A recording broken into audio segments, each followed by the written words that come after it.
Hello दोस्तों, क्या आप जानते हैं कि सिर्फ आपके सांस लेने के तरीके को बदलने से या ब्रीदिंग एक्सरसाइज करने से बीपी कंट्रोल करने में सिग्निफिकेंट मदद आपको मिल सकती है।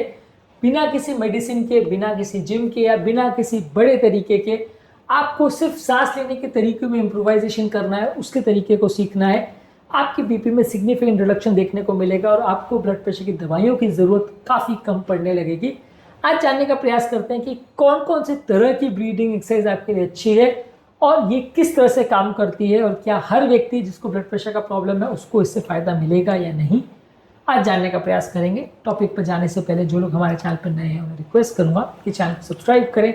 हमारे चैनल का पर्पज़ है हेल्थ एजुकेशन के द्वारा आपको हेल्दी बनाना। यदि आपको कंटेंट यूजफुल लगता है तो अपने हाई ब्लड प्रेशर वाले पेशेंट के साथ इसे शेयर ज़रूर करें, शायद उनको भी इससे कुछ बेनिफिट मिले। टॉपिक के दौरान कुछ इंटरेस्टिंग साइंटिफिक फैक्ट्स, कुछ प्रैक्टिकल यूटिलिटी की इश्यूज, कुछ साइंटिफिक स्टडीज के बारे में आपको बताऊंगा जो आपको ज्ञान भी देंगे और हैरान भी करेंगे। चलिए शुरू करते हैं हमारे साथ ये हल्का सफर। क्या आपने कभी स्ट्रेस के टाइम अपनी ब्रीदिंग पैटर्न नोटिस की है? क्या इंपॉर्टेंट डिफरेंस आप नोटिस करते हैं? कमेंट सेक्शन में लिख के हमें बताएं। ब्रीदिंग और ब्लड प्रेशर का डेफिनेटली काफ़ी सिग्निफिकेंट रिश्ता है। यदि आप डीप ब्रीदिंग एक्सरसाइज करते हो तो आपके स्ट्रेस हार्मोन सिस्टम यानी ऑटोनॉमिक नर्वस सिस्टम, खासकर एड्रेनलिन और कोर्टिसोल लेवल्स को वो कम करता है, जिससे रक्त नलियाँ रिलैक्स होती हैं और ब्लड प्रेशर नेचुरली कम होता है। तो यानी स्ट्रेस के टाइम जब आपका ब्लड प्रेशर ज़्यादा है तो आपको गहरी एक्सरसाइज यानी डीप ब्रीदिंग एक्सरसाइज करने से फ़ायदा मिलता है। और ऐसा सिर्फ मेरा विचार नहीं है। जर्नल ऑफ हाइपरटेंशन में 2019 में एक आर्टिकल पब्लिश हुआ था जहाँ पर बताया था कि 3 मिनट तक स्लो ब्रीदिंग करने से सिस्टोलिक ब्लड प्रेशर 10 मिलीमीटर तक कम हो सकता है। इस मामले में फ्रंटियर्स ऑफ फिजियोलॉजी में एक आर्टिकल पब्लिश हुआ था जिसने बताया था कि डीप ब्रीदिंग करने से वेगस नर्व स्टिमुलेट होता है, जो कि बॉडी के पैरासिम्पैथिक टोन को 33% तक बढ़ा सकते हैं विद इन 5 मिनट्स, और इससे आपके ब्लड प्रेशर को कम करने में मदद मिलती है। हमारे पास एक रिसेंटली पेशेंट आए थे जिनको हाई ब्लड प्रेशर का प्रॉब्लम था और काफ़ी बार उनका ब्लड प्रेशर सडनली बढ़ जाता था, जिसके लिए वो परेशान होते थे। हमने उनको डेली डीप ब्रीदिंग एक्सरसाइज करने को बोला और जब स्ट्रेस हो या बीपी ज़्यादा बढ़ जाए उस समय ज़्यादा डीप ब्रीदिंग करने को बोला। इससे उनके ब्लड प्रेशर में फ्लक्चुएशंस भी कम हुए और दवाइयों की ज़रूरत भी कम हुई और बीपी के लिए उनको बार बार जो हॉस्पिटल आने की ज़रूरत पड़ रही थी उसमें भी सिग्निफिकेंट सुधार देखने को मिला। तो ये एक सिंपल सा तरीका है जिसको आप यूज़ कर सकते हैं एक नेचुरल मेडिसिन की तरह से, जो कि आपके ब्लड प्रेशर को कम करने में मदद करती है।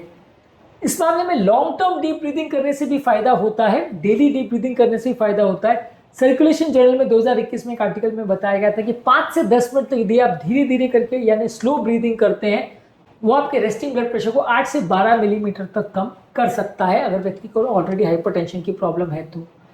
अगर आप डीप ब्रीदिंग करते हैं तो इससे आपकी रक्त नलियाँ रिस्पॉन्ड करती है, उनका नाइट्रिक ऑक्साइड प्रोडक्शन बढ़ता है जो आपकी ब्लड फ्लो को इम्प्रूव करता है और इससे आपका ओवरऑल बीपी कम करने में मदद मिलती है। ये भी 2018 में एक साइंटिफिक स्टडी में प्रूव हुआ है कि नाक से यदि आप डीप ब्रीदिंग करते हैं तो नाइट्रिक ऑक्साइड प्रोडक्शन 150% बढ़ जाता है। ये आपके ब्लड प्रेशर को कम करने में मदद करता है, लेकिन मुंह से गहरी सांस लेने में फायदा नहीं मिलता है। तो अगर डीप ब्रीदिंग आपको करनी है तो उसमें एक इंपॉर्टेंट रूल है कि ब्रीदिंग नाक से ही होनी चाहिए, मुंह से नहीं होनी चाहिए। डेली बेसिस पे यदि आप ब्रीदिंग करते हैं तो बैरोरिसेप्टर्स रिफ्लेक्स सेंसिटिविटी भी काफ़ी बढ़ जाता है। ये बीपी को स्टेबलाइज करने वाला सिस्टम है और 2 हफ्ते के अंदर इसमें 25% तक इम्प्रूवमेंट स्टडीज़ में देखा गया है। तो रेगुलर बेस पे आप डीप ब्रीदिंग एक्सरसाइज करते हैं तो ब्लड प्रेशर रिस्पांस में सिग्निफिकेंट फायदा देखने को मिलेगा। और यदि आपको बहुत ज़्यादा स्ट्रेस हो रहा है और ब्लड प्रेशर ज़्यादा बढ़ रहा है तो अगर आप डीप ब्रीदिंग करते हैं तो आपकी हृदय गति को कम करता है with in 2 minutes, oxygen balance को इम्प्रूव करता है, वेगल टोन इम्प्रूव करता है और आपके ब्लड प्रेशर को significant reduction with in 2 to 3 minutes आपको देखने को मिलेगा। तो यदि घर पर भी आपका ब्लड प्रेशर सडनली बढ़ जा रहा है तो आप वहाँ पर शांत होकर गहरी गहरी सांस लेने का प्रयास करें और खासकर नाक से सांस लें तो आपको इसमें फ़ायदा देखने को मिलेगा। धीरे धीरे करके गहरी गहरी सांस लेते रहें तो आपको बेस्ट रिजल्ट्स देखने को मिलेंगे। एवरेज अगर आप डेली बेसिस पे इसको फॉलो करते हैं तो 7 मिलीमीटर्स तक का रिडक्शन देखने को मिलेगा। ये एक सिंपल तरीका है जिसके कोई साइड इफेक्ट्स नहीं, कोई कॉस्ट नहीं, जिसमें सिर्फ कंसिस्टेंसी आप मेंटेन करोगे तो आपके ओवरऑल पैरासिम्पैथिक नर्वस सिस्टम को एक्टिवेट करने में मदद करेगा और आपको ओवरऑल ब्लड प्रेशर में कुछ कमी देखने को मिलेगी। हर रोज लगभग आप सिर्फ 5 मिनट भी आप करते हैं तो इसमें आपको फायदा मिलेगा। पर धीरे ब्रीदिंग का मतलब ये है कि एवरेज 1 मिनट में आपको सिर्फ 6 बार ब्रीदिंग करनी है। एवरेज व्यक्ति नॉर्मली दिन भर में अगर जो आप ब्रीदिंग काउंट करोगे तो 14 से 17-18 बार 1 मिनट में ब्रीथ करता है। आपको उसको कम करके 1 मिनट में 6 बार तक लेके आना है, यानी 1 मिनट में 6 बार ब्रीदिंग करनी है नाक से इससे आपका ब्लड प्रेशर को 8 मिलीमीटर तक कम करने में मदद मिल सकती है। ये काम करने का इसका तरीका ये है कि आपके पैरासिम्पैथिक नर्वस सिस्टम को एक्टिवेट करता है, ऑक्सीजन डिलीवरी को इंप्रूव करता है, कार्बन डाइऑक्साइड के बिल्डअप को कम करता है, ये रक्त नलियों को डायलेट करता है, नाइट्रिक ऑक्साइड के प्रोडक्शन को बढ़ाता है, आपके स्ट्रेस हार्मोन्स को कम करता है। ये सारी चीज़ें मिलकर आपके ब्लड प्रेशर को कम करने में मदद करती हैं।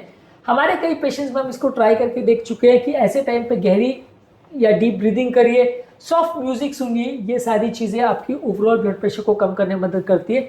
यदि सॉफ्ट म्यूजिक के साथ आप इसको कंबाइन करते हैं तो रिजल्ट्स थोड़े और ज़्यादा अच्छे देखने को मिल सकते हैं। इस मामले में ब्रीदिंग एक्सरसाइज कब करनी चाहिए, क्या इससे भी कुछ फर्क पड़ता है? स्टडीज़ ने शो किया है कि अगर आप ये ब्रीदिंग एक्सरसाइज मॉर्निंग में करते हैं तो आपको 15% एक्स्ट्रा ब्लड प्रेशर रिडक्शन देखने को मिलेगा। इसके कंपैरिजन में यदि आप इवनिंग को करते हैं तो आपको कम फायदा देखने को मिलेगा।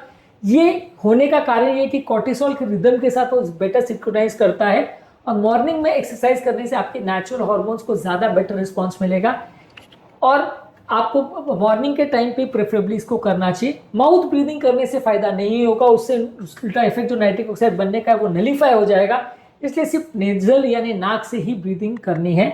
यदि आपको घर पर सडनली ब्लड प्रेशर बढ़ जाता है तो उस समय जब आप दवाइयाँ ले रहे हैं तो वहाँ पे अगर गहरी या डीप ब्रीदिंग करते हैं, साथ में थोड़ा म्यूजिक सुनते हैं, तो सिर्फ दवाई से जितना जल्दी ब्लड प्रेशर कम होता है उसके कंपैरिजन में आपको इससे ज़्यादा फायदा मिलेगा और ये आपके ब्लड प्रेशर को इंस्टेंटली कम करने में विदिन 2 मिनट्स भी इसका इफेक्ट हो सकता है। तो अगर घर पर सडनली ब्लड प्रेशर बढ़ जाए तो इस तरह की चीज़ों को आप ट्राई कर सकते हैं, उससे आपके ब्लड प्रेशर को शॉर्ट टर्म में और लॉन्ग टर्म में दोनों में कंट्रोल करने में आपको ज़्यादा मदद मिलेगी। तो इस मामले में हमारा फाइनल वर्डिक्ट ये है कि रोज़ सुबह उठ के आप 5 मिनट तक डीप ब्रीदिंग एक्सरसाइज करिए, जिसमें आप धीरे धीरे करके सांस लीजिए 1 मिनट में खाली 6 बार, जिसमें 4 सेकंड तक आप सांस को खींचिए, 2 सेकंड तक होल्ड करिए और धीरे धीरे करके 6 सेकंड में उसको निकालिए और ये नाक से ही आपको करना है। जब आपको बहुत ज़्यादा स्ट्रेस और एंग्जाइटी हो तब आपको करना है। रात को सोने से पहले भी यदि आपको इसको करते हैं तो आपका माइंड ज़्यादा काम होता है और नींद भी थोड़ी बेटर आती है। खाना खाने के बाद यदि आप इसको करते हैं तो ओवर ईटिंग करने से कई बार ब्लड प्रेशर बढ़ता है, तो ये अगर आप डीप ब्रीदिंग एक्सरसाइज खाना खाने के बाद करते हैं तो ये आपके डाइजेशन को भी इंप्रूव करता है और ब्लड प्रेशर को भी रेगुलेट करने में मदद करता है। इसके अलावा जब गुस्से की वजह से, स्ट्रेस की वजह से, एंग्जाइटी की वजह से ब्लड प्रेशर बढ़ जाए तो डेफिनेटली आपको इसको करना चाहिए। इससे आपके ब्लड प्रेशर को कंट्रोल करने में काफ़ी सिग्निफिकेंट आपको मदद मिलेगी। इमरजेंसी में जब कोई दवा अवेलेबल नहीं है या जब दवा लेने में उसके असर करने में टाइम लग रहा है तो ये एक सिंपल चीज़ है जो आप कर सकते हैं और इससे ब्लड प्रेशर को कंट्रोल करने में आपको कुछ सिग्निफिकेंट फायदा देखने को मिल सकता है। आज के टॉपिक में हमने बात करी कि यदि आपको हाई ब्लड प्रेशर का प्रॉब्लम है तो ब्रीदिंग एक्सरसाइज करने से किस तरह से फायदा मिल सकता है, कितना फायदा मिल सकता है और कब करने से इसको फायदा मिल सकता है, क्या इसके इंपॉर्टेंट प्रिकॉशंस है। अगर आपको ये वीडियो या कंटेंट यूजफुल लगता है तो अपने सारे हाइपरटेंसिव पेशेंट्स और रिलेटिव्स के साथ शेयर करिए। ये किसी की ज़िंदगी बचाने के लिए उपयोगी साबित हो सकता है, खासकर इमरजेंसी क्राइसिस में जब ब्लड प्रेशर सडनली बढ़ जाता है तो उनके लिए मददगार हो सकता है। रोज़ इसको करने से दवाइयों का खर्चा भी बच सकता है और हेल्थ के लिए भी आपके लिए बेनिफिशियल है। उम्मीद करूँगा कि आज का टॉपिक में कुछ नया जानने को मिला होगा। जो लोग हमारे चैनल पर नए उन्हें रिक्वेस्ट करूँगा कि चैनल को सब्सक्राइब करके हेल्थ मैसेज को लोगों तक पहुँचाने में हमारी मदद करें। आपके कमेंट्स हमें जानने में मदद करते हैं कि आपको हमारा कंटेंट कैसा लग रहा है, प्लस हमारे लिए मोटिवेशन और इंस्पिरेशन का भी काम करते हैं। इसलिए वीडियोस को देखते रहिए, शेयर करते रहिए और हेल्थ के सफर में हमारे साथ आगे बढ़ते रहिए।